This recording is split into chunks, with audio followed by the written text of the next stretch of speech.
Hello everyone, Ross here, Teacher Toolkit. Good evening. I hope you're well. People watching here in the UK, it's World Mental Health Day. And having gone through two big dark moments in my teaching career, I just wanted to take an opportunity to share some ideas and some resources that might help you. First of all, there's a great deal of talk about staff wellbeing these days, some of which is useful, some of it is maybe rhetorical lip service, and some which might be misguided. So to cut to the chase, I suppose staff well-being should always be a leadership priority in your school.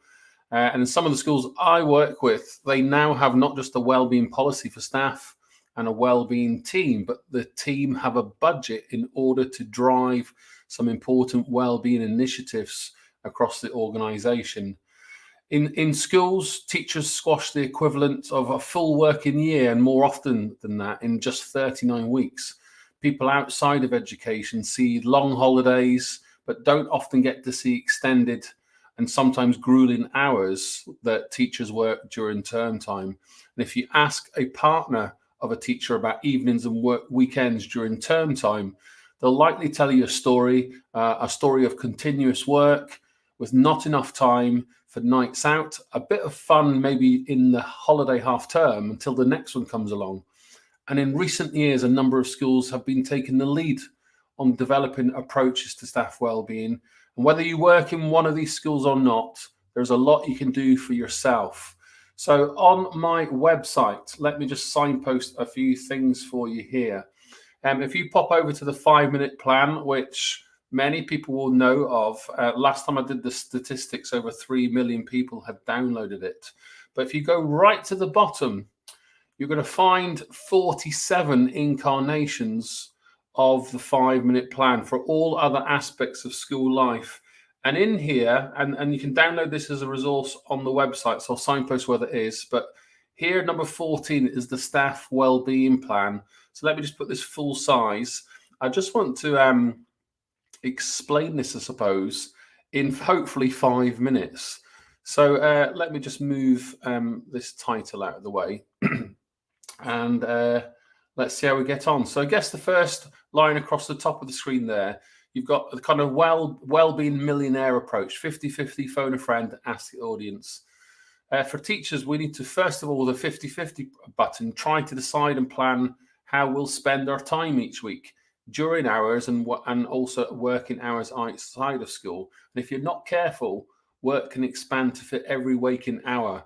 I know when I was a younger teacher, I could work well into the night without really committing myself to seeing friends or going to the gym. So the to-do list will never be done in teaching. And if you accept this, what time will be for schoolwork and what time will be for your own kind of well-being or your own social life is important. So try to have fixed times each week, not just running home on a Friday night, where you choose to close the school bag and think about other things than work, where you might give yourself a little more time or maybe even a treat each week. So that's that first stage. The phone a friend, obvious. Keep in touch with people who are nearest and dearest to you. It's easy to keep putting off that phone call, FaceTime call or a Zoom call, maybe write an email or a traditional letter, you never know. What do you want to say to people keeping in touch on a regular basis? Maybe get in touch with people you've not been in touch with for a while. We all put those things on the back burner. The ask the audience, family and friends can be forgotten. So in particular, your partner can be someone who spends their, life waiting for the next school holiday just to get some of your attention. So why not plan, a meal out maybe, or a trip to the theatre, cinema? The break will do you good and you might even enjoy it. Over on the right-hand side, we've got the exercise. So this kind of healthy living approach. We know the research on exercise. We've all done it. We've all tried it. The couch to 5K. It's not only good for our bodies, but also good for our mind. It makes us feel happier. I know when I get out on a long, detailed dog walk up and down very steep hills where I live, once I'm out, I love it. It's that effort to get out that's important. So, general muscle tone, helping you remain healthy, mindful, healthy weight, etc. When do you exercise each week? Something to consider. The last one, the middle one here, we've got diet. Now, again, research is all around us, 5 a day. there's a danger for teachers always on the go that they don't eat well enough. I know that I didn't, and rarely did I have an opportunity to sit down and have any kind of proper lunch, always grabbing a sandwich on the go, skipping meals, etc. So do you ever find yourself, lying awake at night on maybe a caffeine high, repeating it the next day, etc., feeling tired? It's easy to do, and it's very easy to ignore. So the risk factors down here, this resource I published with Stephen Tierney back in 2013, so nearly 10 years ago, but it's still tried and tested. It's still a great little mind map for talking about well-being and looking after your mental health. The risk factors: alcohol, overweight, stress, lack of sleep, are all the things that make us unwell. I wear contact lenses, and I remember in my last job, probably a good 3 or 4 months where I was waking up with bloodshot eyes every day, and it wasn't, it was stress, but also maybe hygiene for the contact lenses and needing to change them and also take a reality check. So if we don't deal with these issues when we become unwell, not good for you, not good for your family, not good for your students either. So be honest with yourself. Do you have any of these risk factors, and what are you going to do about them? This helping hand button over here, and when we move over to this side, a lot of research, great charity education support who offers lots of online counseling. It's an odd thing to think about helping others, but actually in your brain, in your neurons, it makes you feel better. So that's a win-win, surely. I guess that putting on your oxygen mask first, it's important to look after yourself first before you can look after others.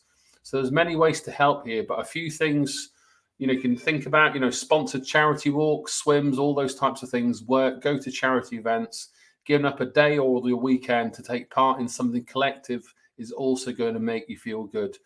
The good to chat, not just with friends and family outside of work, but colleagues also inside. And on this occasion, we want people to help us solve the problems, and other times we just want someone to have a listen, someone to listen to us.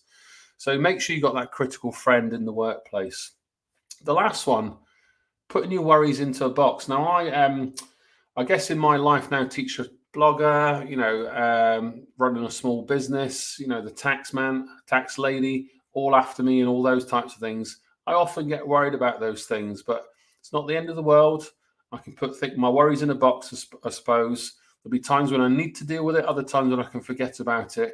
So it's about identifying those pinch moments also. And then there's the timeout, so the rest. So these things are obvious, but if I just show you on the site, so you've got the actual template here, but it's a simple walkthrough. If you pop to the resources here, if you're someone that's struggling with your workload, your well-being, your mental health, this resource might give you a little walkthrough methodology that you might not have had before. So it's this resource here, the 5-minute well-being plan. There's many other things in here also. And if you type in well-being at the top, you're going to see loads of tips and blogs to help you, other people talking about it. When I first started teaching, even just 10 years ago, you'd struggle to find much academic research and practical advice for teachers in terms of managing your workload. It might have been in a pamphlet or in a leaflet through your local council, and that'd be it. But now we're surrounded by workload and mental health tips, and we're also in a period of time where more of us are talking about these things, so it's a bit so we have a bit more confidence in terms of being able to identify people going through similar problems as ourselves in order to help our own well-being. So I'm going to leave it there. A very short video this week, but under the kind of theme of World Mental Health Day. Look after yourself, put on your oxygen mask first before you help others, particularly your students. There's tons of well-being resources on the site, tons of advice. And having been there myself, a few dark moments in my career, you know where I am. If you need a little bit of help or advice in confidence, or you're needing some support. But I'm going to leave it that for now. I'll be back this time next week with some more ideas and resources. In fact, before I go, some just general gossip. I had a great time in Belfast last week with colleagues over in Ballymena. I'm off to Poole later this week to work with the school. A few online webinars, one tonight, one tomorrow and on Wednesday. And I'm trying to get to the second fifth of my new book, Guide to Questioning. And that's pretty much it. I mean, there's tons of stuff going on, but those are the kind of highlights. And for me, my mental health, that I managed to get a dog walk in, take the dogs around the local park. Hard to get out, but once you're out, absolutely fantastic. Enjoyed a little bit of the sunshine. It's getting dark here for teachers here in the Northern Hemisphere, so make sure that vitamin D, satsumas, a bit of sun if you can, or maybe a lampshade to help you slowly wake up in the morning. All these things make a big difference to your well-being. Anyway, bye for now. I shall see you next Monday.